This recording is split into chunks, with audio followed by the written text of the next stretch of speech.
Good afternoon, everybody. It's the Cryptid Huntress.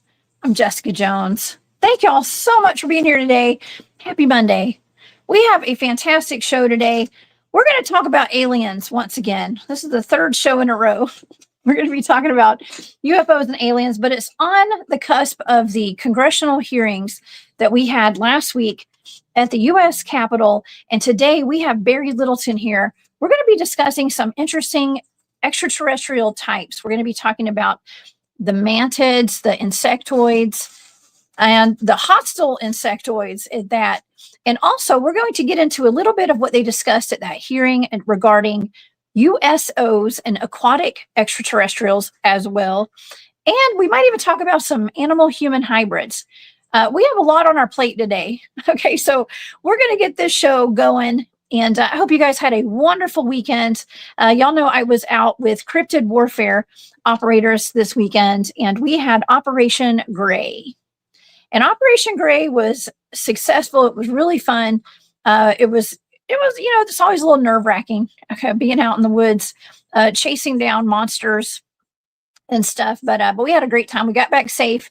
I did have my show on Saturday with Drewski. If you guys missed that, we gave a debrief there on the show. We even identified that lion's mane mushroom that we found in a tree. We were so perplexed. We didn't know what that thing was. We thought that an alien had sprouted in that tree. So yeah, I need to learn my mushrooms apparently, because that was really funny. But we did that live on air on Saturday night. And so shout out to Drewski and to all the guys with Cryptid Warfare Operation. It's a lot of fun out there with you guys. And I can't wait till the next trip. All right. Well, if you guys would like to follow along with all my shows and you want to catch up with whatever I've got going on, visit my website, thecryptidhuntress.com. You can find an archive of all of my shows there and the events that I will be at, including the 2025 Georgia Bigfoot Conference. Mark your calendars.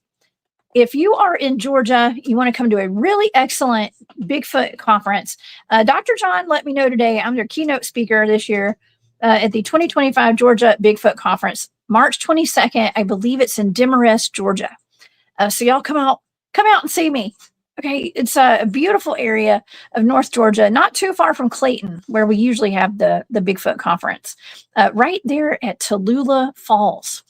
Okay, if y'all know where Tallulah Falls are, it's a big old waterfall. It's beautiful, and so you can go get your nature fix in while you're up there at the Georgia Bigfoot Conference this year. And also, we've got the 2025 Full Disclosure Now Conference going on in July. That's at St. Pete's Beach, down in Florida. And I also have on January the 18th, I will be at the East Alabama Bigfoot Town Hall. So please get your tickets to that. They're selling tickets this year. We're going to have Tyler Howell, MK Davis, Stacy Brown Jr., Dale Boswell, Flat Rock, and myself. And Bobby Dizzle is going to be there. I always leave him out. He's going to be there doing a podcasting live, I believe. And so y'all come see us at that. It's going to be a lot of fun too. I love MK's presentations. Oh my gosh, I'm so excited to see him again. Okay, well, let's get to our show today because we got a lot to pack in this little hour we've got today. And I do have Barry Littleton here in the studio with me. He is my go-to for ETs and alien stuff. Okay, and he's been posting some really cool information in regard to extraterrestrials, insectoids. And today we're going to be talking about aquatic extraterrestrials as well. They have admitted before Congress, before a congressional hearing, that these things do exist. something we've been saying for years. We've been saying this for a long time. It's finally out in public. They're admitting that there are biologics, I think is what they're calling them, non-human biologics, and UFOs, UAPs. And we're going to get into that today. So we're going to be talking about the hostile insectoids, regular insectoids, any kind of insectoids today. All those species. And we're also going to be exploring the congressional hearing on disclosure of the USOs. I've already told you all this. Okay. And the animal, alien, human hybrids. We're going to dive into it today. To help me do that, I do have our good friend Barry Littleton here. Barry is a fantastic researcher. Please go to his YouTube channel and his Patreon. Barry Littleton is what it's called. And go subscribe and become a member of his Patreon. Please help me welcome to the show, Barry Littleton. Hey, what's up, Jessica? What's going on? Thanks for having me on. It's a pleasure to be here again. You know, these are always interesting things we do, and damn mosquitoes. See, too much talking about insectoids. No, I'm just kidding. No, but congratulations on being that prime speaker too. That's really cool. You deserve that. So thank you.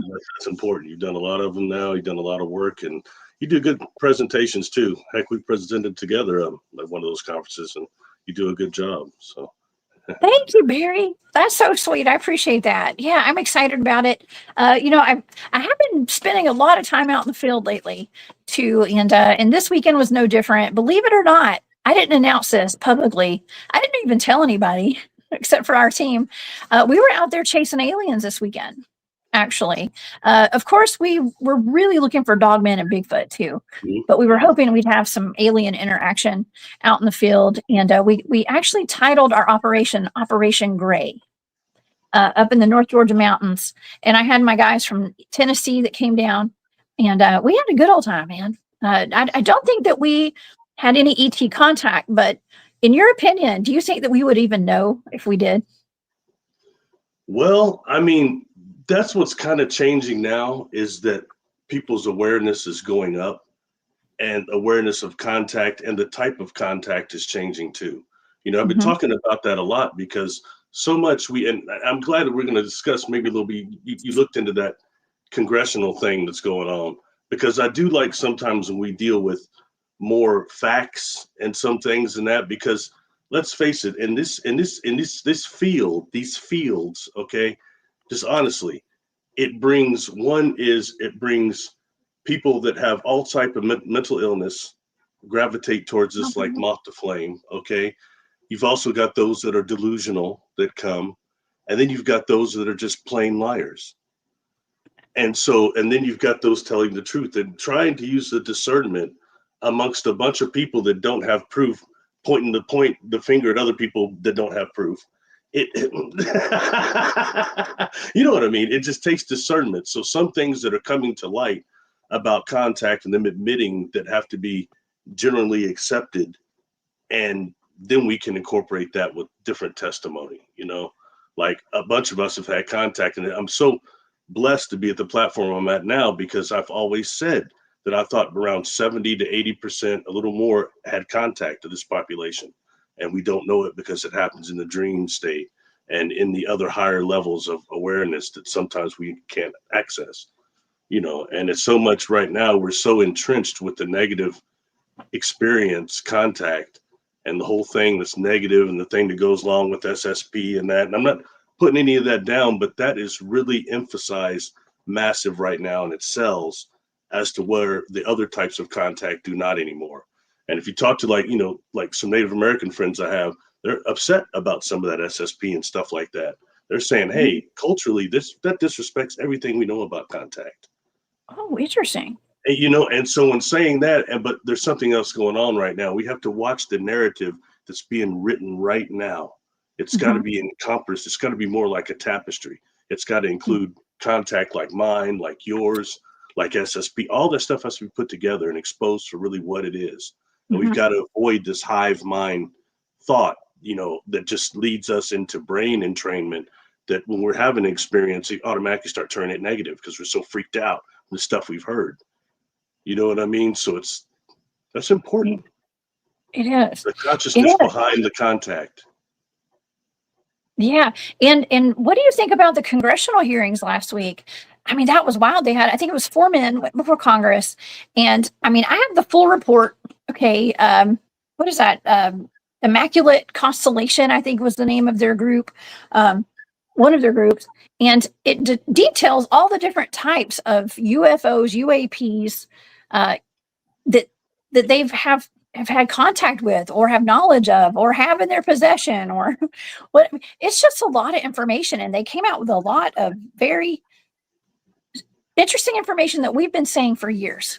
Okay, we've been saying this for years. We already knew it, but they confirmed the aliens are from our oceans and that they have proof, they say, from our oceans. Now, Barry, you've given me multiple remote viewing targets that involve aquatic extraterrestrials, including the Lake Big Cow swimmers. I guess that's a lake, but I mean, still a water source.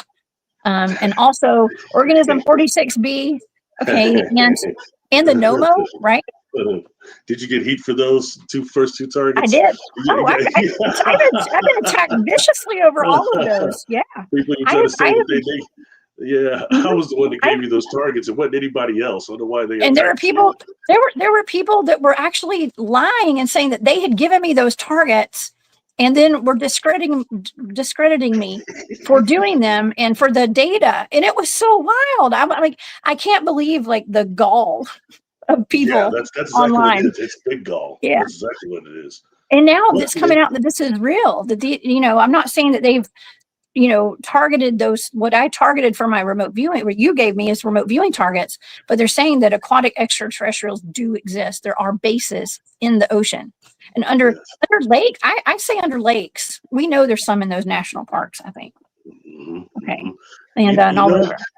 It also something it's interesting we're doing this because excuse me, I had posted something earlier this morning, and it was about the Nomo and the fact that the Nomo themselves were described as being not just aquatic, but when they came down, they immediately went down into the water. The ship did. Okay. And then they emerged later.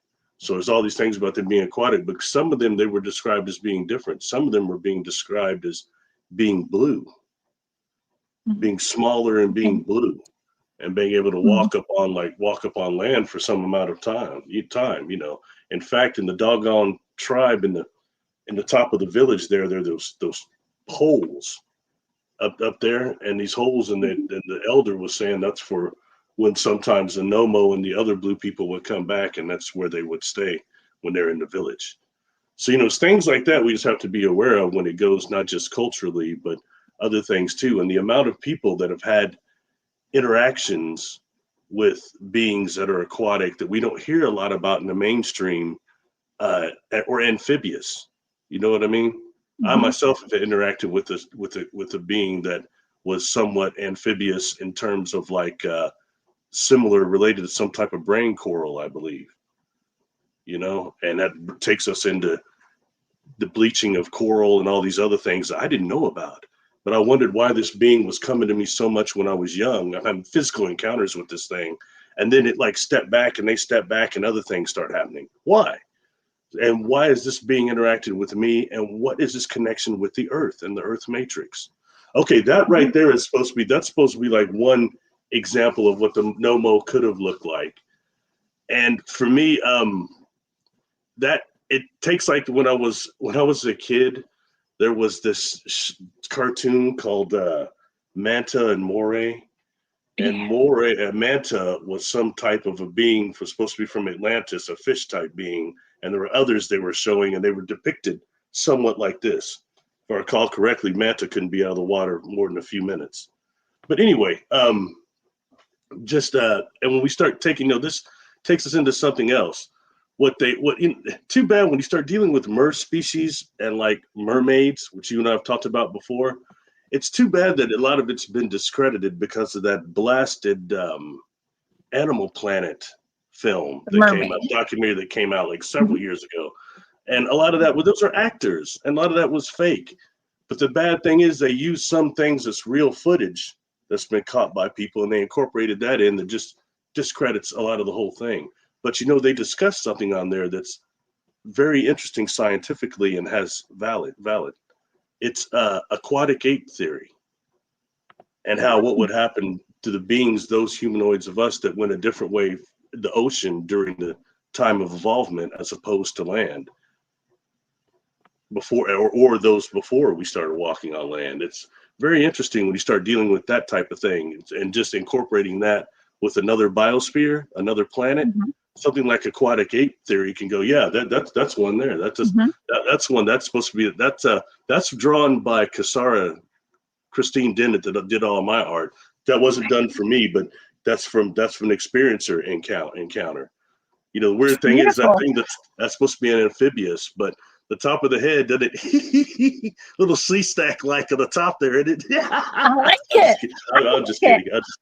Yeah, I would not want to see that in the water underneath me swimming. Like if I were in the ocean and I looked down and there was something like that, I'd freak out a little bit. Christine was super cool. She would talk to me about for a long time. We talked for hours on the phone during the time she was doing my sketches and other stuff. But she said that's one of the positive encounters. It's not a negative encounter with this being. So, wow. Well, it's beautiful. It's a beautiful drawing, painting, and I also have these other pictures. Would you like for me to show these while we're talking about the aquatics? Yeah, that's another one by Kasara too. You can see her name down there. That's another positive encounter. Yeah, and you know this takes us into somebody mentioned on there about the aquatic ape theory. No, check out the aquatic ape theory scientifically. That's a real one. That documentary was a fake, but the aquatic ape theory thing is real as far as what evolvement may have been, and especially if you're looking at a different biosphere, like I said, or how much has gone on here. You know, there's all these genetic projects, these other things, and how many of these species of extraterrestrials have come here that are aquatic or amphibious, you know, or come from here for all we know. Well, they actually said at the hearing, Barry, that these things have been here way longer than we have. Okay. So they were here before the humans, is what they said at the hearing. They confirmed that non-human higher intelligence exists and that we are in possession of their technology and that they've been here longer than us. Okay, that was part of their testimony. Okay. You know, there's few people that talk about underwater bases. I think the main person to look at would be Preston Dennett. Preston Dennett wrote a book over USOs and underwater bases, and it's for a few years ago he did it. It's a really good one. When he does that, he puts cases in there. He's pretty much a bad cat. He's pretty cool. But but look at the places he says that are really hot. Like for example, Catalina Island, or what is it? Well, my brother lived in LA for a while, and every time I say this place, he gets all mad. Oh yes, Palos Verdes. A lot of USOs seen up there. And I said, "Why do you get so mad about that, Reggie?" He goes, "You don't understand. When I lived there, people would come up. I'm from Palos Verdes." And he get all mad. But a lot of USO activity up there. So, you know, just things to look at and where some of these bases could have been. Definitely. Yeah, I actually have a friend of mine who I grew up with, who was best friends with one of my cousins when we were growing up, and he contacted me a while back through Facebook. We're friends on Facebook, and he had been in the Navy, served a long time in the Navy, and he was impressed with the whole Bigfoot stuff. I know he's an outdoorsman, and so he was kind of messaging me about me doing the Bigfoot thing, and he said, "Well, I don't know about Bigfoot being real because I haven't seen one, but I do know that I have watched as UFOs. Everybody on his ship. I mean, he was stationed on ships for decades, and he said that they all watched UFOs coming in and out of the ocean regularly. He said that he saw that, and I thought that was fascinating. And you know, I kind of assumed, I was like, well, maybe it was part of some kind of U.S. military operation, but I don't know now. Hey, did he happen to mention if they had a splash or not? He didn't. I didn't ask. No, I didn't even think to ask him. Why? What is the MO for those? Well, you know, there's different types of gravity modification technology. Some that they may have back engineered now, humans. But the beginning, when you start going far back, even if you look at what's the name that came over here and ran up on some stuff that was already here, inhabited by other people. What's his name? Columbus. Yeah, him and I think the other one, several of those old sailors, Midwest Passage, all that, they talk about seeing those ships and seeing those ships coming out of the water and going back in. So you going that far back, it's not back engineered stuff by humans, it's someone else, you know? And then, like, for example, I had a gentleman who's a good friend of my father. He's passed now. He was Dr. Boyd, and he was one of the Tuskegee, like, airmen, those brothers. Mm-hmm. Yeah. And I asked him, you know, I said, did you ever see anything when you were flying? He flew, that's World War II it was, I think, or whatever. He, you know, he's probably 96 when he died. He's a couple years older than my father.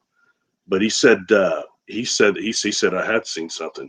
He said, I saw something somewhere. He was talking somewhere overseas, and he said he saw this thing. He said it was some type of a disc, and it started going like this and huge circular like that.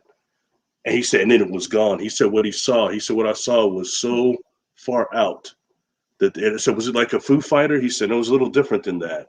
He said, but this thing was, it is no way any technology we had at that time or now could do that, what I saw. And that's pretty heavy statement for somebody like him, you know? It is. Wow. Well, now we've got, I guess, I'm going to say the normies.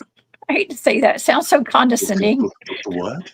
Like the normies, the normal people that aren't like the normies. Now the normies can be like, now we can be like, see, now at Thanksgiving dinner and at Christmas dinner with our families, we can be like, see, we told you so.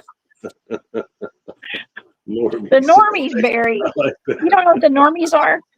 No, I've never heard that expression. That's funny though. Well, now you know. Now we can talk to the normies, okay, and say, you know, now there's been a congressional hearing on this, and it is in, you know, on record that the experts say that they have identified and actually having in custody, let's just say in custody, you know, UAP crafts, UFOs, what I call them, and alien bodies and all that kind of stuff. And they say that they do have proof that they have bases under the ocean as well. And on mountaintops too, Barry, on mountaintops. Now you've been to some mountains that had holographic sides, and it looked like the walls were opening up and holographic, like UFOs were coming in and out. I mean, you've been talking about that for years too. Yeah, that's out at you know, that Assetti place. Yeah. And you know, I told people, you know, I may have a few issues with maybe some of the individuals around there, but that place, if you get a chance to go. It's very sacred, like property of some type or a power spot. And inside, and I advise anybody, please. I went there 3 times. I spoke there 3 years, and I spent over a week there each time. First time, like 3 weeks. Okay. So I did a bunch of videos on my YouTube channel. Go to the playlist, look at the Assetti Ranch, a whole bunch of stuff. And I'm not trying to be a jerk, but man, I cracked the code on that place, and nobody wants to acknowledge it. Okay. In terms of, I had seen what happened to me the first year I went out there. I'm not from that area of the United States. I've not been that remote up in the mountains. Okay. I was a little taken back by that. You know, started to get, how much further? It was another hour and a half. Another hour and a half? You know, that's after Portland. But you're getting up there. But that area was it's so active. You know what I mean? Especially, but anyway, inside of that mountain is something that anyone that wants to look it up, in this book, The Keys of Enoch, it's called an OR station, OR station, okay? And when I got so blasted, when I went out there in 2016, I got so blasted by the experiences. Jessica, I'm not a young cat, and I thought that part of my life was over, the things that just stopped my world. And I went out there and I got my world stopped a bunch of times. So I had to figure out what in the heck was I dealing with out there that was on the superconscious level, on the subconscious level also. That's where real contact occurs. Not just the things people are seeing going through the field or the UFOs you're seeing. When you see the UFOs on the superconscious, sometimes something can happen. That's where real contacts happen, but it's so fast, you know? Anyway, inside of that mountain is something called an OR station, all right? And you can look that up in this book. And why I took an interest in that is because when I went out, I got invited back in 2017. I had to see what the heck was I dealing with. So I had my own regression done by somebody else. I can regress other people, but I can't hypnotize myself. I'm too nervous, can't let go of control. I had to finally go to somebody else and let them take me through the process. But anyway, I went especially for about 3 weeks before I went out there the second time, did a regression for that place. And I wanted to know what had I seen on another level. And I started describing this device inside that mountain, this crystalline Merkaba looking thing that's turning, and it's scanning people's life memories. And then if you let's say you've not seen a Bigfoot, it dispatches this technology. It's called orb technology. And it dispatches it, and it's like some type of an orb. And orbs are seen out there all the time. But for the sake of science, Rudy Shields and others, they're having calculations that are trying to put actually like the Makos, the black holes, with our individual molecules of our body. Okay, so if you get even an orb that's microscopic and it gets in your biofield, it can alter your perception, your consciousness, and it does something to push you forward. And it gives, so see what I'm saying? So like somebody not seeing a Bigfoot, all of a sudden one of these orbs is around them, they don't know it. And oh my God, I see the Bigfoot out there walking, it just disappeared in the middle of the field. It's this thing scanning and doing what I'm saying. And I can even prove it further. In 2017, we had to do this blasted sky watch. Oh, every speaker had to do it. Barry's not into sky watches. Let those ships come too close and you're missing time and you don't really know who's on board. It's not always that fun. It changes your life. You got to be careful. You got to really be protected when you do that stuff. But anyway, I did this pineal gland exercise from Dr. Thind, okay? B.S. Thind. It's the most powerful pineal gland exercise I know of. I had everybody do it once I got the testicular fortitude to actually show it in front of people. And then you've got all these people, you've got psychics and mediums and experiencers all out in those attendees, even maybe more so than me. And they start saying, what is this? I'm seeing a grid. When they got done, I'm seeing this grid. Several said that. It's the grid from that device. And before I shut up about this, okay, because we got to go into other stuff, John Vivinko, before I met him, he released a video. This is like 2 years later before I went in 2019, and it's called Remote Viewing the Ancient Aliens of the Assetti Ranch. And his team saw this device. They sketched it. And when I showed him this in this book, the pages that they show this in this book, J.J. Hertock does, John was tripping. He's going, well, this is it, Barry, this is it. And you can look in the back of this book, look up Ore Station in the glossary. Anybody that's got one. Anyway, sorry, I don't want to take us off this. I'm talking too much, and it's not what we're supposed to be talking about. But it's just interesting because you're a remote viewer and all that stuff ties together. You know what I mean? And I wonder just real quickly, how many of these devices are operating around the Earth from the past? They're really past devices. And when I say that, I think one would be definitely Assetti. Mount Adams has got one. I think another one is Mount Kallagash in Tibet. And I wondered if Shasta might be one. When I did one of those interviews with Jimmy Church, this came up, and he said, well, Barry, I've been to Mount Shasta. It's very spiritual. It's a trip place, but it's not like Assetti. I said, what do you mean? He said, well, Assetti's Assetti. It's different. And you remember that orb we all saw jumping out in the field and going towards the mountains? Yeah, I remember. I said, well, that wasn't the heaviest thing that happened to be out there, but it was cool, So just something like that. So, maybe other people I know, but I think when people like you and I, with certain spiritual information, or let's just say encoding, and also maybe even blood types too, who knows? But we activate those things and we get close to them, or they activate us, or both. Just food for thought. I'm putting out for everybody. Yeah. Sorry, I think it's both. And don't ever apologize. Look, this is all connected. We need to talk about all of it. And my question with the grid, okay, because we had an instance one evening where a grid kind of popped up in our atmosphere as well. This is something I'm not going to get into detail. It's something happened with my team, but it had a color to it. Now, did they mention a color when they saw? The person you said saw a grid? Was there a color to it? Yeah, I don't remember anybody saying a color. What color did you see? I It might have been red. Oh wow. Okay, red. Yeah. That So doesn't I feel don't know. good. It could have just been some kind of hologram. We deal with a lot of extraterrestrial stuff out in the field, so it could have been that. But I was just curious as to whether that could have been one of those OR grids or whatever that was. Absolutely. That I would say absolutely. Why not? You know, it's very possible. You know, and And we're on a it's mountain interesting too. when you say red, though, it's I tend to think about things like, for example, the beings that interacted with me, they had told me to be aware of like the red ships. And when they given me this in my mind, they're telling me specifically, and these are things I have to like look up. You know what I mean? Is that when dealing with the ships that have these plasma fields that react longer than they should stay red in our atmosphere. And for anyone that wonders what I'm talking about, please go to our old Google and look up plasma and plasma charts. And one will come up what plasma does in our atmosphere, the different colors you'll see. And it goes from like gases to metals. They have all that on there on that scale. So it shows you if it's a metal craft, how long it would stay red in our atmosphere. But the ones that stay red, they warned me of, so they were negative.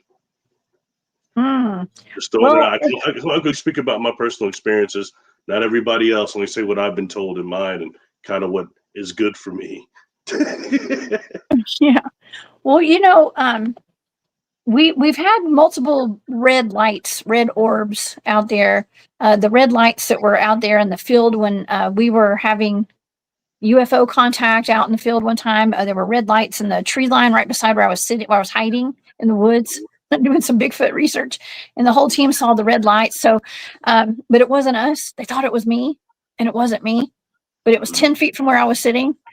So we've had a lot of interesting, like red lights, red grids, a lot of red stuff out there, and we're in the deep mountains of North Georgia out there. So, any missing time? Missing time accompanying those red lights? That was missing. That was my missing time night. Yeah. Yeah, of course it was. Boy, yeah, I see why you're avoiding that regression, aren't you, Jones? Yeah. You can find out because you're super conscious or whatever people want to call it, your over self, your divine self, all these different things, your higher self, all these things. Or you read the book, The Thought Adjuster, whatever you want to call it, but it records everything you've experienced as a soul, period. So, and you can access that through these regressions. That's, just food for thought. Yeah. Well, okay. So yeah, you're right. And speaking of which, one of the last times that I had full contact with what I believe is an extraterrestrial that was in my bedroom, it looked like a praying mantis, like a mantid, an insectoid, right? Would that be considered an insectoid? Definitely. I've got a video. I still haven't put that video out. It's on Patreon only. I did it years ago. And I know more about that than I even did then. But when coming to the praying mantis, it gets weird because you have the few times people have really been exposed to this resurrection technology, it's been through mantid technology, which is tube technology. It's been mantid technology. To my knowledge, even that that's been reversed engineered by humans is still from mantid technology. And that comes into, do they really have the ability to influence non-corporeal soul to come into these clone bodies and inhabit these clone bodies? In the regressions I've done, these beings don't have the ability to do that yet, and they're awful advanced to not. So I'm wondering where does that begin and end at the ability? Because if you have dealing with the superconscious, it can't be forced into doing anything, not by them, not anyone. Okay, and this means it's consensual in a way. And people get mad when I say that, but then you take somebody under and they're saying that, well, I agreed to do this. What? It's something. It's we're blissed out on the other side. In our different form, all information we do, and it's different. Yeah. And sometimes we might suffer down here because of that agreements. But as far as divine overself.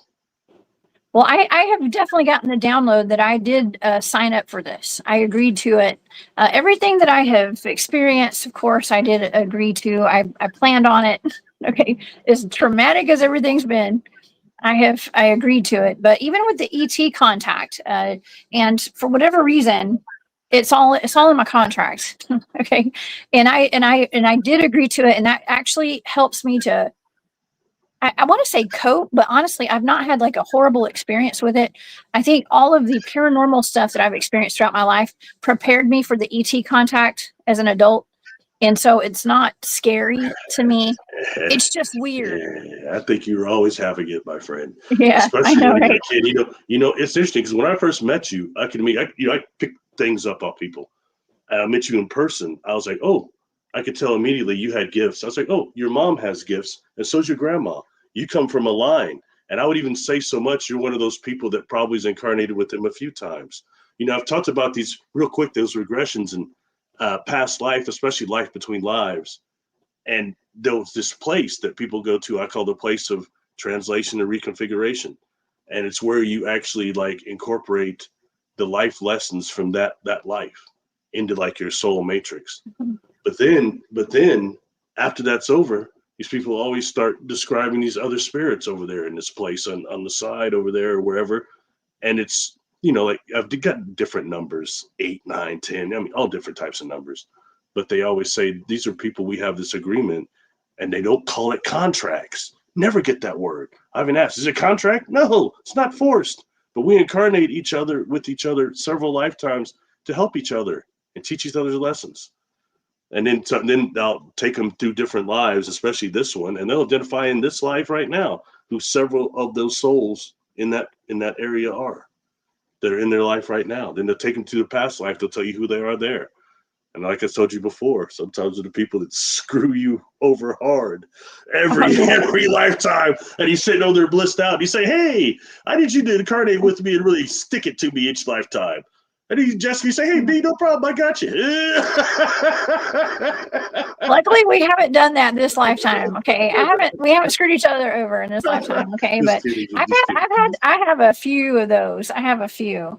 I thought I just had one or two, but I got a lot that I've encountered in my adult days here. So yeah. But you know what? They do a good job, and that helps me cope, if you want to use the word cope, too, in knowing that we all signed up for this. We're just actors playing a role in everybody's lives, learning lessons, teaching other people's lessons, getting karma, giving people karma, all that kind of stuff. Like I just roll with the punches at this point. I'm just like, it is what it is. I'm flowing with life. I'm letting people play their role, and I'm dealing with it. Okay. And I'm playing my role too. I'm the villain in a lot of people's stories, I think. I like it. I like it. I'm just kidding. That's terrible. I understand. Well, neither you or I is everybody's cups of tea, so Right. that's just how it is. I know I certainly am not for a lot of people, but certain things are just, we are who we are. And I believe in what the work, because it's a chance for humanity to save itself. And I'm really hoping that that's what this shift in consciousness is, and that goes through. Real quick, that last comment you just had up right there. Oops. I just put it. I'm sorry. I just moved it right as you said that. What they said was it was a 2 foot, like 2 foot 2 boxes in the forest that make people disappear when people look at them. And that takes us to the black boxes. Not just I've seen, but have you seen a box like that? I know, like the one on David Pauletti's movie, those are clear boxes. So, but I'm just the ones in the forest. Okay, this is going to be really weird. Okay, I think I've mentioned that my team had done some remote viewing on an encounter, some things that were going on with some Bigfoots in one of the areas that we researched, and there was some kind of a box, and it sounds a lot like what Abbott's talking about here. It was a box that the Bigfoots were actually working for the extraterrestrials.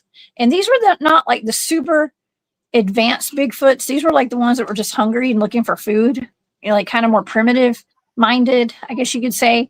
And every so often, what I remember is they had to go and hit a button on this box, but it looked like a tree stump. It was kind of like camouflage in a tree stump, or it was like holographic. There was something about a tree stump, but it was a box. And they would have to go hit a button every so often so that they could go eat after they hit this button. Yeah, on a box. So it could be very much like that. That's interesting. That's Yeah. interesting. And when you start dealing with the cube, the cube has the ability to hold consciousness and by dimensions itself. So that's something I think that comes that comes in also. And just so different things, but like the boxes, I've seen boxes on several different craft, black boxes. One huge, one other big, some of them small. And what I've gotten from the ones, because I didn't know if they're propulsions or what, but I got that they're inertial dampeners. And when you start dealing with it, it's interesting. I'm starting to hear more finally. And it's odd, it's coming out of the Bigfoot circles about people seeing these craft in swamps and that they leave these swirls in the grass and things, but that the ones that are doing that seem to suck a lot of the water out of the pond, and the pond is almost dry afterwards, and people don't want to talk about it. Okay, but when I talk about them drawing life energy from the water, that's exactly what I'm meaning right there. And it's interesting to hear Bigfoot people talking about they're looking for Bigfoots, but they're finding these patches of, Yeah. Yeah. Yeah, that's my team. We're out there looking for Bigfoot, and we're finding cubes and portals and boxes that the Bigfoots are having to go hit buttons on for the ETs. It's a wild world out there. It's so fun. I have so much fun doing this. Jay Trusiger actually mentioned Oso cube. Do you know what an Oso cube is, or Oso cube? Not exactly. No. Yeah, I mean, unless it's one with the. Interesting. Not exactly. No. Wow. Okay. Well, I have never encountered a mantid being out in the field, but for whatever reason, I had one in my bedroom, Barry. I had one in my bedroom. And it had on a robe with a hood. It looked like the Grim Reaper standing by my bed. Is that common? And do you think that could, I don't think it was a hostile insectoid. Really? But you know a little something about hostile insectoids too. What are your thoughts on that thing that was standing by my bed? One thing is you've got when it comes to those mantids, you've got those different types of them, okay? And one is you've got the ones that are smaller like you saw, but you've got these other that are really big, and they're purported to be like 20 feet tall or something, or bigger. And they start doing communications telling people that they are actually the seeders of solar systems, and then they monitor them afterwards. And when dealing with something like, per se, that you rent a book here, and it's got the section that's called the life carriers, and when you really look at that and it says about what the life carriers are, you would think that maybe they mean like life carriers look like panspermia, and that's kind of part of how they initiate life on a planet. But it doesn't say what types of different containers and evolution that these life carriers might go through. Is one of their evolvements into a type of mantid, just food for thought. You know what I mean? And I find it interesting why the mantids are often always associated with that quote unquote, like Linda Moulton Howe calls it, resurrection technology, and some other contactees calling it that. And that's, like I said before, that tube technology. And we start going into things like, I don't know if that's still around, that old bases, what is it, bases 12, bases 18. You had those individuals on there that said they were targeted individuals, but they were also in those programs that were dealing with that clone technology and stuff. And one of them was a dude named Alistair, Caucasian dude with kind of looked like Ric Flair. Burned out Ric Flair. Anyway, but he was describing a type of technology I'd heard before that was more organic, but it's a type of a technology that was designed to create a false light that will attract an immortal soul to this body. Okay. So that's, whether or not that can actually be done, but you have people that say that happens to them right now. And maybe it does. It's not for me to judge, not for me to judge other people's experiences, but it's something I think for us to be very aware of. And right about now, though, I will say, it's about time for some put up now and some evidence. Okay, I hear so much about everybody's a clone. People are so focused on the celebrities. Why don't you talk to these people's family? Well, somebody get some DNA. Let's prove some of this. We're getting technology now to where some of it needs to be less than just rumor and less than just innuendo. You know, I'm being honest, you know what I mean? And so certain things like, let's say Solar Warden. Let's see some evidence, please. You can't get a real whistleblower to start showing us some pictures or something real whistleblowing. We need that if this is going to come forward. And if the SSP thing is going to really improve on people, it has to be proved that it's more than just some type of neuroscience and neural weapons being used on people, putting them in a hive mind to make them think they're having experiences that are physical and real when they're not. This is really important. And the brain entrainment, and I know people get pissed at me when I say this. I'm not trying to put down anybody's experiences, but we need to know.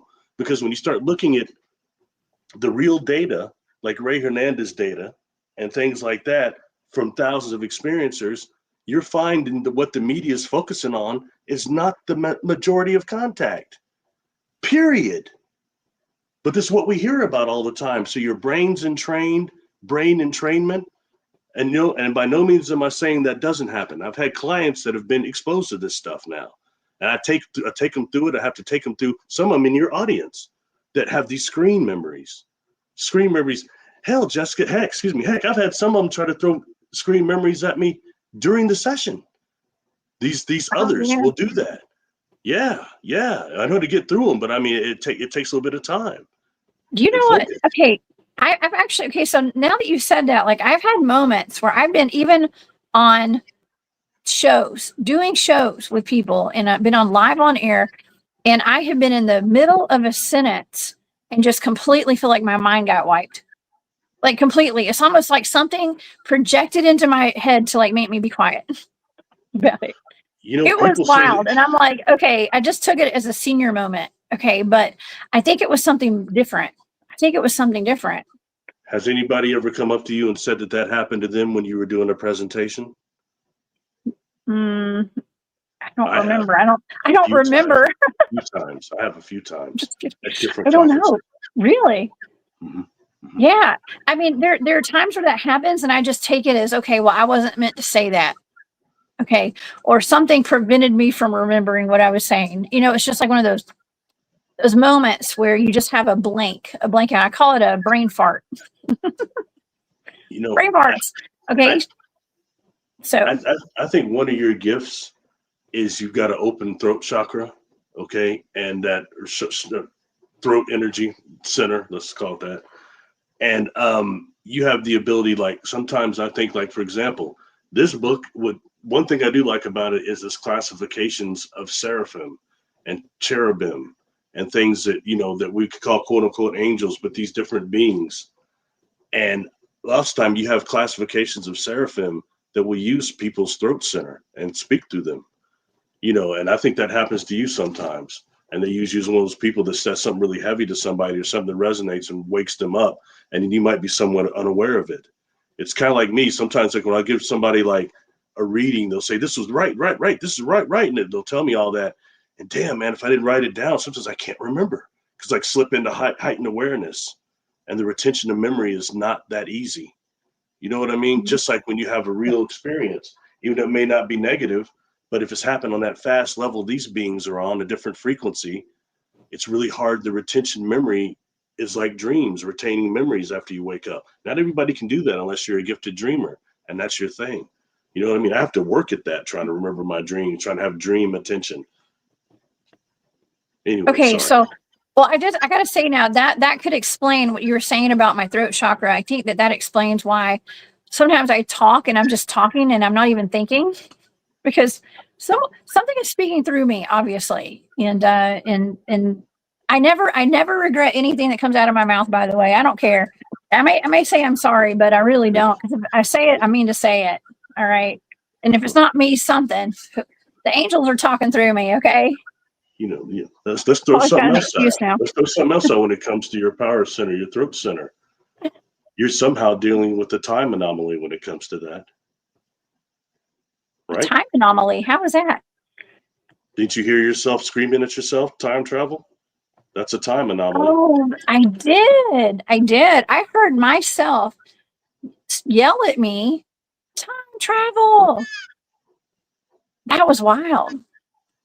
I did. And And there could be a bunch of different explanations, but one way or another, it's a time anomaly. it is. You're right. And it's voice related. It's that again, that power center for you. Interesting, isn't it?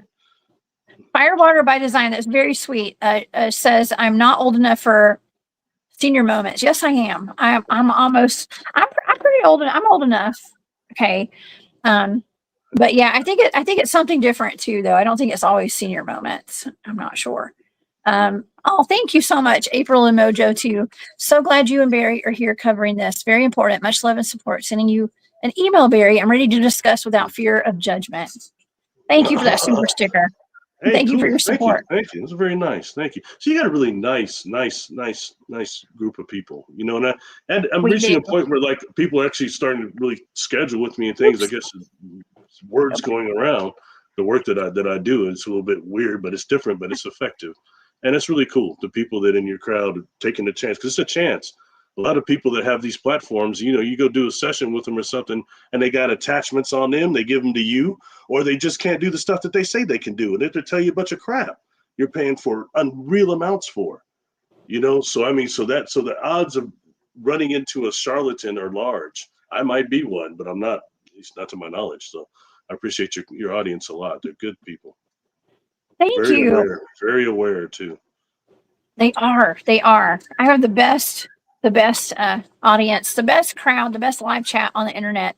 And Urso, I see this comment too. Okay, Barry, when I said that about the time travel, I heard something screech in the audio too. Was that was not me? I don't know. A couple people were mentioning that in the chat. You mean just now? No, when you said it, that I heard myself say time travel, and I go time travel, and then I heard something go ee, like really loud. Oh, good. Oh, okay. It was weird. It was in the audio, so we'll have to go back and listen to that. Because I heard that too, and I thought, man, was that an echo? Okay, you were talking about here just now. Just now, okay. Yeah, in the audio. I heard it as I didn't hear it. Oh. It was like, well, you know, yeah, you started touching on some topics that, you know, there are those that listen. Obviously, it's a public broadcast. So, you know, I mean, and, you know, that takes us on to all these things, the Mandela effect, these time edits, watching the solar cycles, all this type of stuff, you know, when they can these things can happen. It's very interesting. You know, I'm glad to see more things coming to light, you know, and if everything goes as purported, okay, I'm going back to the original John Titor thing, okay? And you know, I gotta mess with you a little bit because you're one of those CERN people. You're all about CERN, and that's cool. I'm down with some CERN, but you know that started with John Titor, and John Titor, and everybody always correlates him with Art Bell. He didn't start on Art Bell. He was not on Art Bell. He was on this bulletin board. He was posting that stuff. That Corvette and all that stuff, and Art Bell started talking about it later, but it's not where John Titor came forward, all right? And he's the one that said he's from the year 2036 it was, and that he was basically a time traveler agent, and that it was technology that would be developed by CERN. And that's the first time anybody heard about CERN. And that was like in the 90s, okay, late 90s, the first time that came forward, I want to say, it was early 2000s. When John Titor came forward, it was somewhere around in there. But Art Bell did those same things on those time travel lines on the Rocky Mountain line or the wild card line. He would do time travelers like once a year or something. And that one that I showed you, it's on my Patreon that I sent to you. That wasn't John Titor either, but that guy was interesting, wasn't he? That called in twice, several different years, and he's saying, you know, I just hurt myself, so I thought I'd call right back. He said, but for me, it's only been a few minutes, but for you, it's been probably a year or two. That was just fascinating, wasn't it? Art Bell's up there going, oh my God. Remember?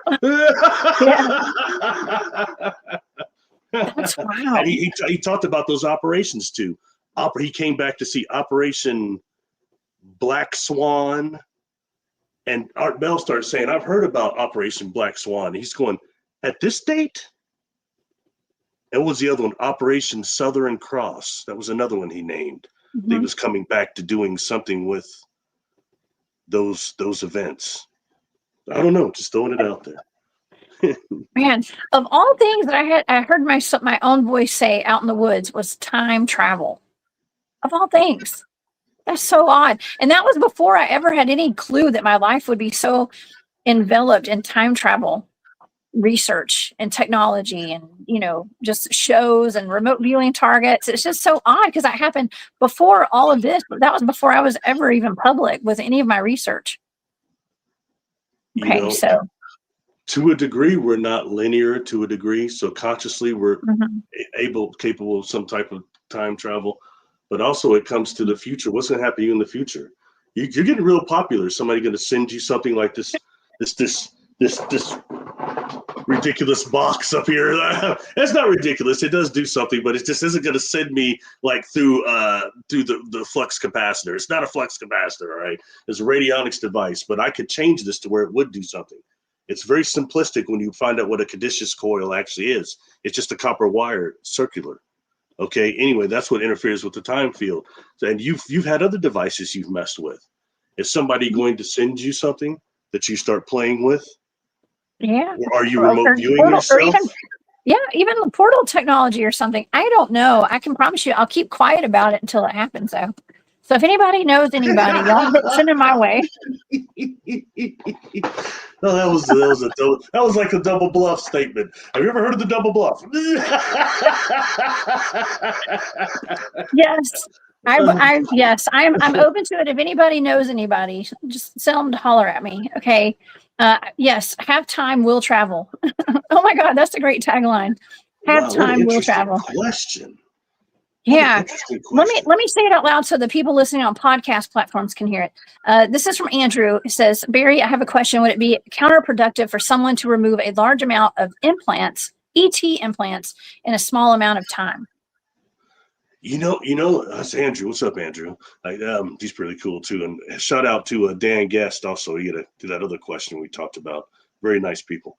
That's a great question. Most of what I'm familiar concerning implants goes back to Dr. Lear still. And I've heard about people having one or two or three of them in there, a few of them, but not. And I think maybe Whitley Strieber says he's got a bunch of them too. But I haven't heard of people having just large amounts of them. But it kind of comes back to actually what are they? Are they just a tagging device? I personally believe they also leave people not just tagging people, but also leave people more accessible to virtual reality scenario technology of a very high level.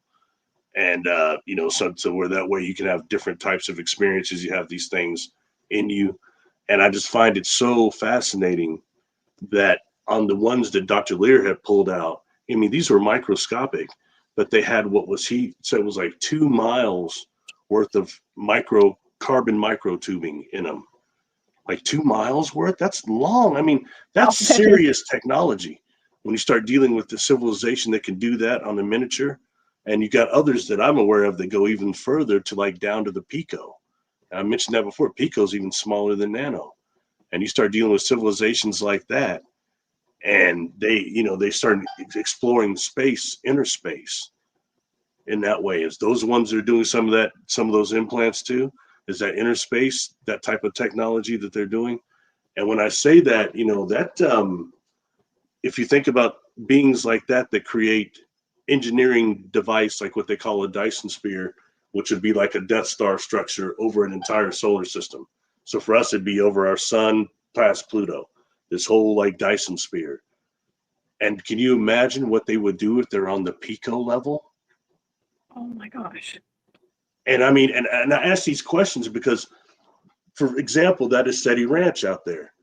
I never know that guy, I've been out there 3 times and nobody showed me these super expensive infrared binoculars that he had. Sorry, his infrared binoculars that he had. I had not I not seen those up. When I get it, I start zooming in. Okay, so you can look way out, visual acuity going out. Try to look far out, trying to see some different galaxies and stuff like that, constellations. And I started seeing, Jessica, these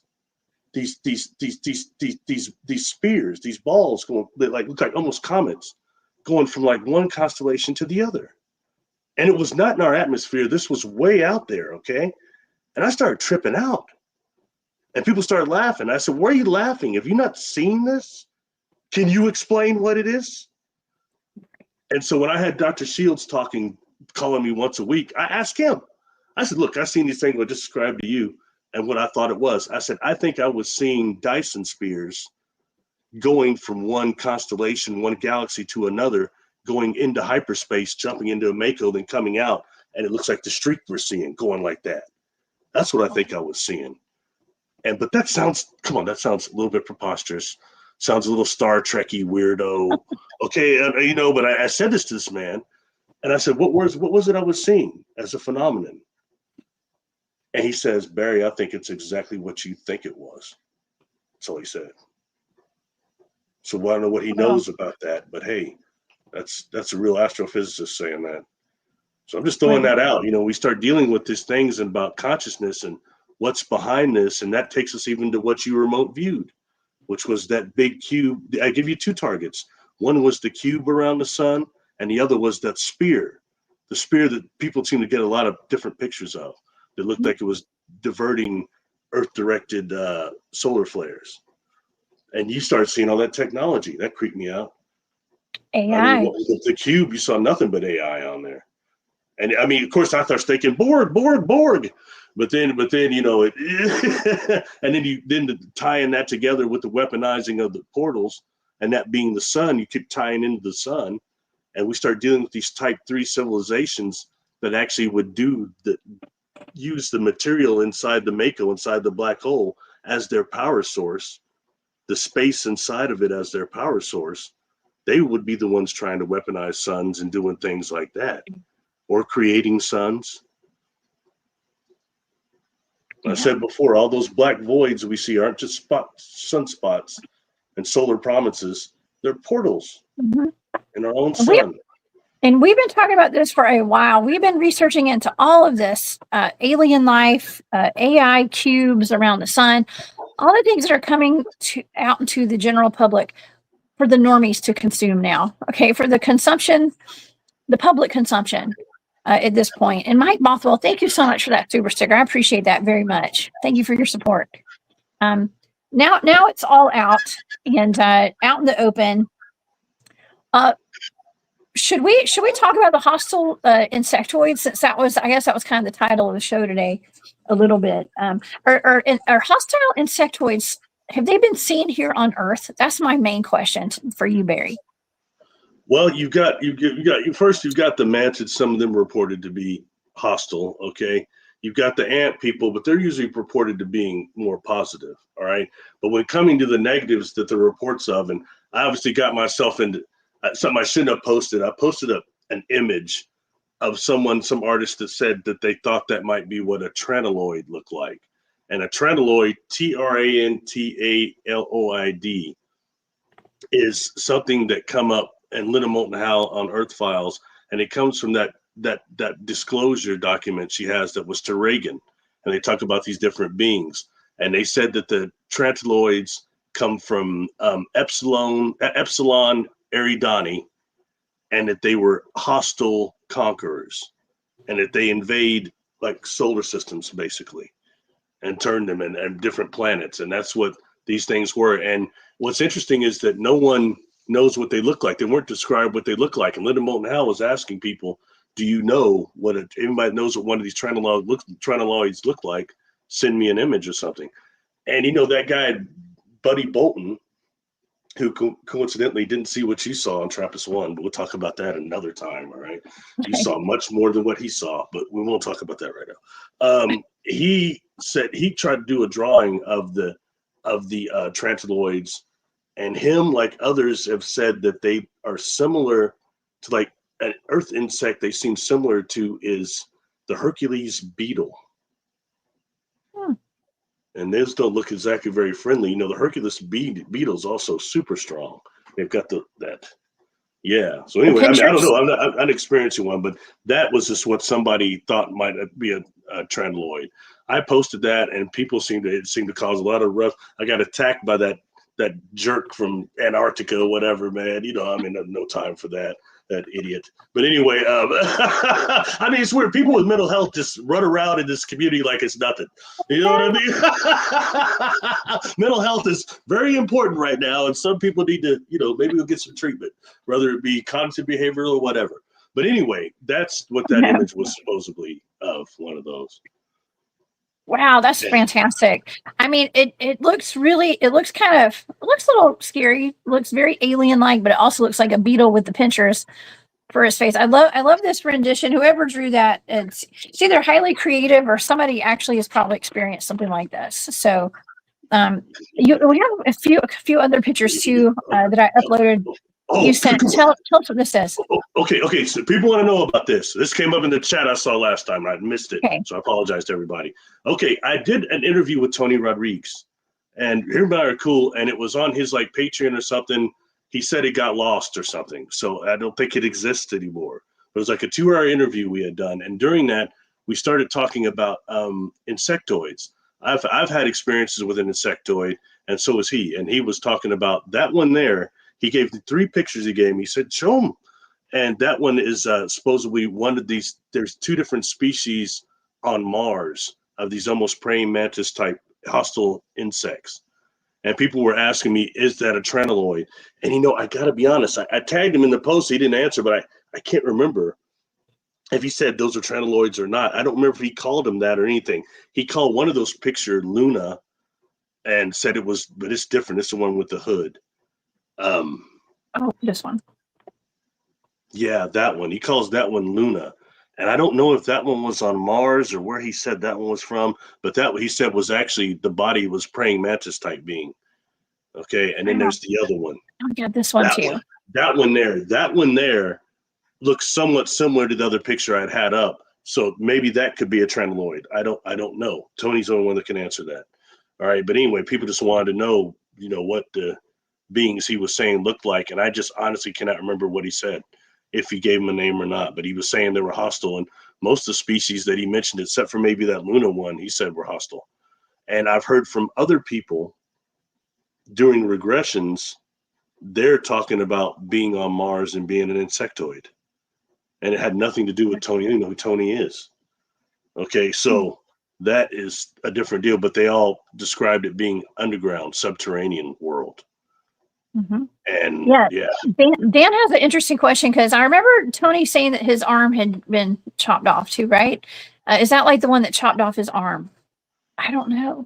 Man, you got me. I can't speak for Tony. I can't remember.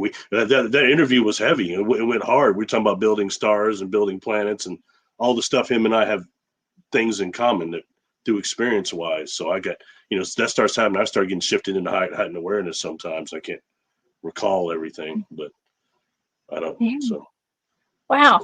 Question for him, definitely though. Yeah, it's fascinating. Marian says Ceres Colony Cavalier is a great book. That's right.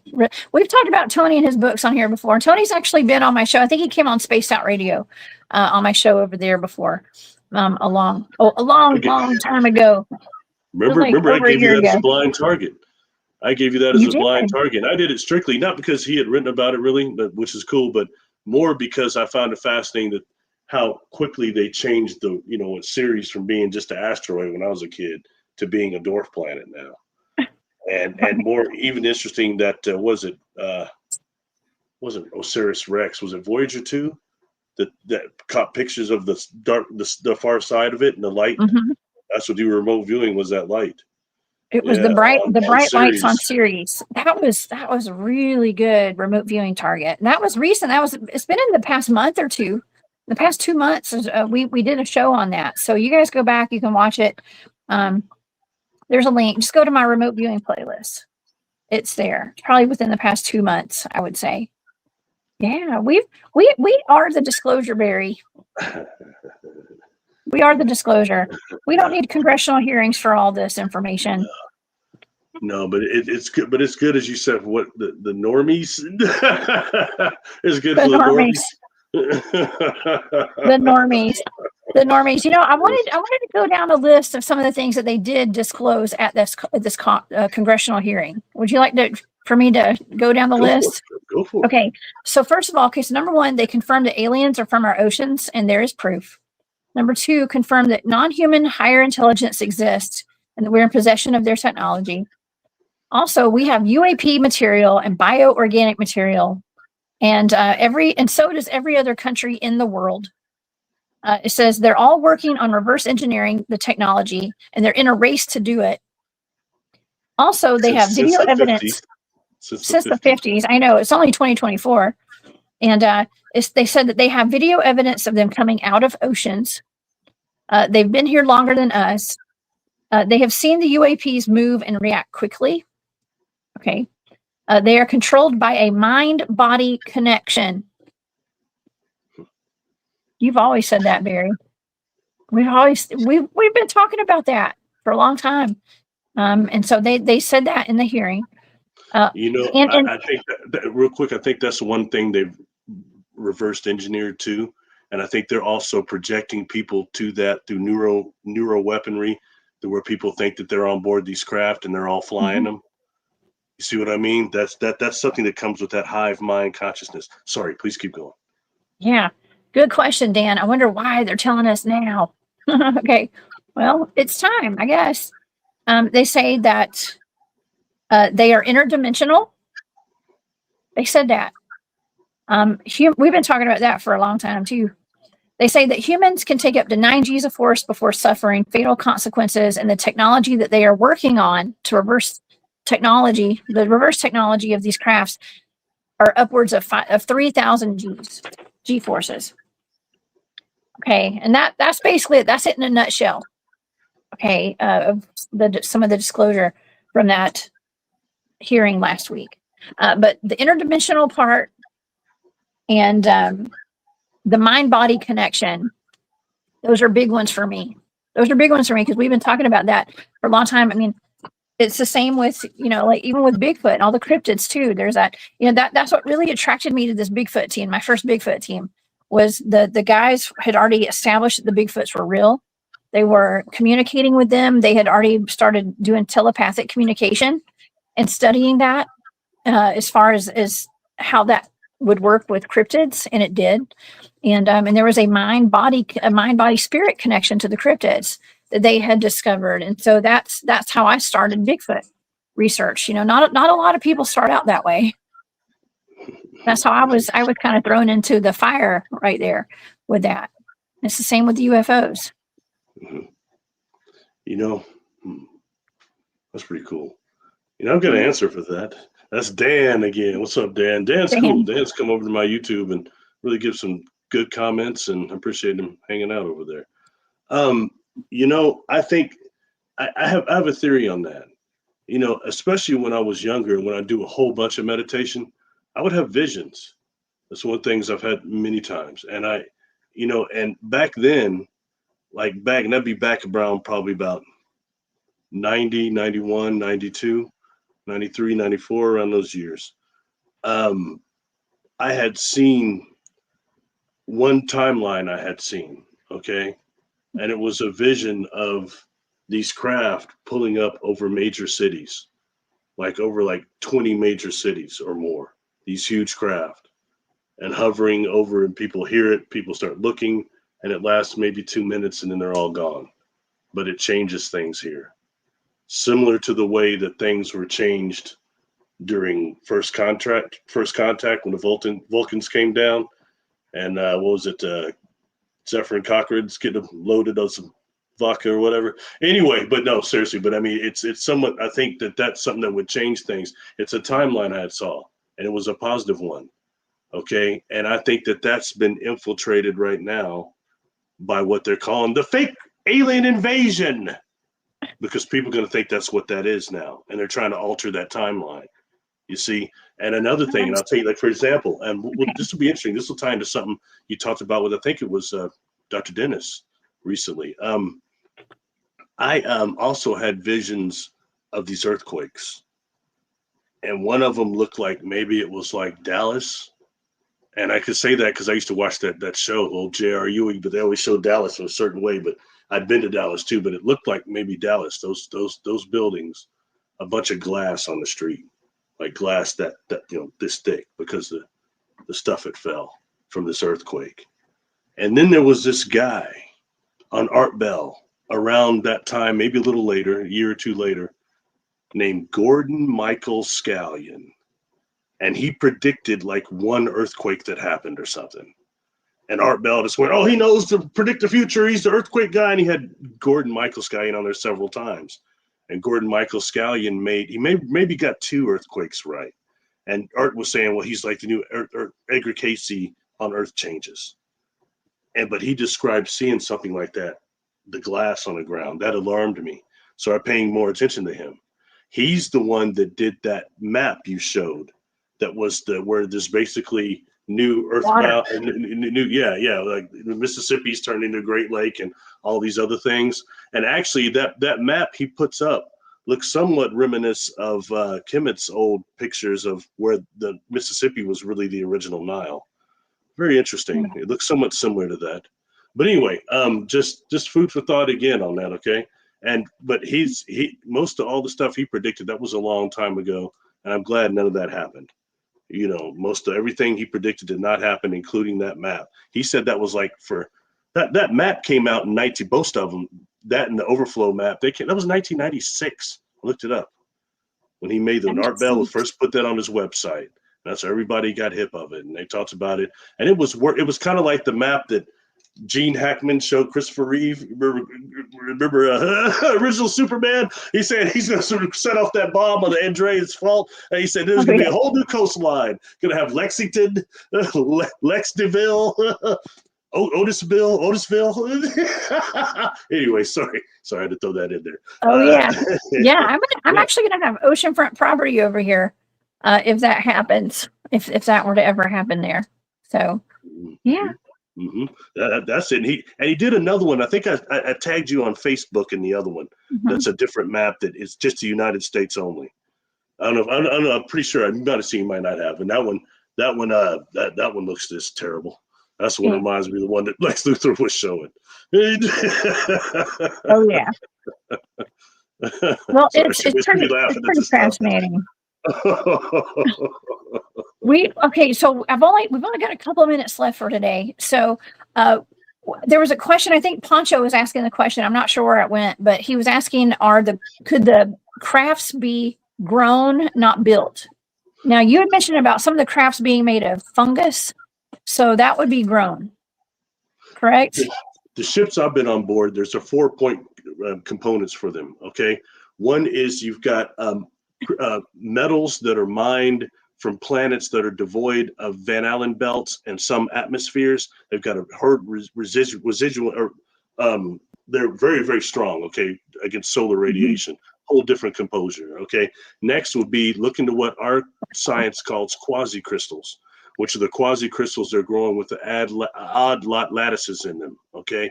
The next would be a type of a mycelium, a fungal component, okay? And then the next is DNA from the crew.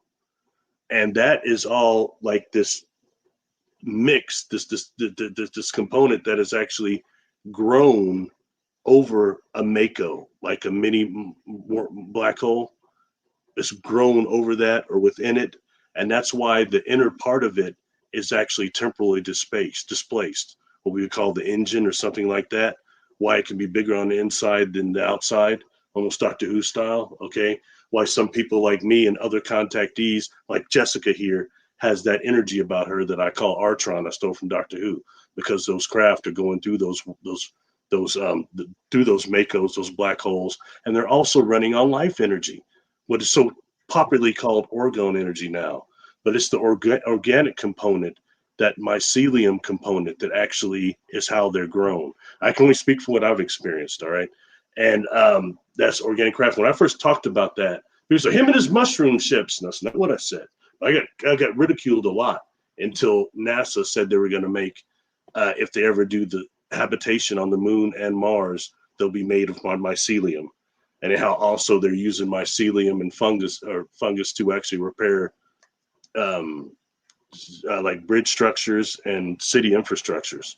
That's real, you know, and that's just, I was talking way before they announced they were doing that. I can only say what happened when I experienced. So that's the answer to this question there. So you have definitely an organic grown component there. And in that same way, real quick as I wrap this up, on my YouTube channel under UFO technologies, I've got a video called the anti-gravity room. Okay, UFO anti-gravity room. And inside that room, okay, the illustration doesn't really do it justice. All right. In fact, it's this right here. You can't really probably see it. It's this room, this illustration right here. Okay, and I can't believe I found that like that. We got to be out of time. Okay, but the one thing is, this was just a lot bigger than it appeared to be. Okay, much bigger, to a point to where this room was as big as the craft I'd seen in the sky. Okay, and in that way, and what I was picking up, and I didn't see this, but I think also it's like not just like a cargo bay, but I think it's the belly of the craft where another ship can be birthed, can be constructed. And I think they do that on a conscious level. Different civilizations are doing that. There's something between the Earth and between the moon that's called the lenticular spacecraft. And it's huge. Okay. And what it is it's a place where a lot of people are going. It's not SSP, but people are going there getting trained at night. And it's about this whole ascension, this whole increase in information thing, this whole going forward thing. That's called the lenticular ship. Okay, and it's something that I think even Farrakhan saw it, and he said it was orbiting above the planet. It does, but then it goes. Now I understand it's stationed between us. It's of course dimensional. Okay, but I mean it's something very important to think of. But it's another one of those craft that's actually consciously made by several civilizations, putting in it. And inside, it's birthing other craft too. It's got a belly in it that does that. I think that's what that craft does. Hope that answers your question, bro. That was wonderful, Barry. Gosh, you are a wealth of knowledge. My gosh. We have run out of time today, everybody. I'm so sorry. I would love to go on with this show, but I got to go pick up the kid from school. I got a client in 10 minutes, so I'm out of time. Barry, thank you so much for being here today. I want to thank everybody in the audience for being here and participating in the live chat today. This has been fantastic. What a wonderful, wild time to be alive, Barry. Don't you agree? Yeah, it's interesting. Things are getting more interesting, and hopefully it's going for the positive, you know? Some good things are coming to light. Good things, yes. I feel like we're on a good timeline, and so thank you for your contribution, Barry. All your contributions to the collective consciousness of the planet, and you guys, please go to Barry Littleton on YouTube and Patreon and subscribe and become a member of Barry's Patreon, please. And you've got wonderful videos over there, and you're doing lives now, right, Barry? Yeah. Somehow one more step for small step for humanity, I guess. I can't think I'd ever be able to do that. Certainly didn't think anybody would tune in. I promise you that. You know that. Oh no, I knew they would. And so I'm super excited for you. And and I'll be there every time I can. Anytime you have it live, you better let me know. Okay. Hey, I appreciate that. Thank you, Jessica. Thank you. Wonderful. Well, thank you, Barry, again for being here. I hope everybody learned something today. I know I did. I'm always learning something from these shows that we do. Right, Barry? Yeah, and, or I get more questions. I know, right? I know. More questions, but we're just way ahead of the curve though when it comes to the disclosure. And we've been talking about these things for years, and it is nice that it is coming out publicly now. Now the normies. So you learned about normies today, Barry. Normies, yeah. You learned about normies, and so the normies know what we've been talking about for a long time now, because it's official, because it was on television and the news told them so, right? So, anyways. Not to minimize it, it's really great that it is coming out, and so we're super excited to be a part of that, to be a part of this today. So, Barry, thanks again for being here. You guys have a wonderful day. Please come back and see me on Wednesday. I'll be back here on a glitch in the Matrix. I can promise you, it will be interesting and fun. All right, y'all. Well, thanks again for all the super stickers, all your support, and we'll see you later. Y'all be safe out there.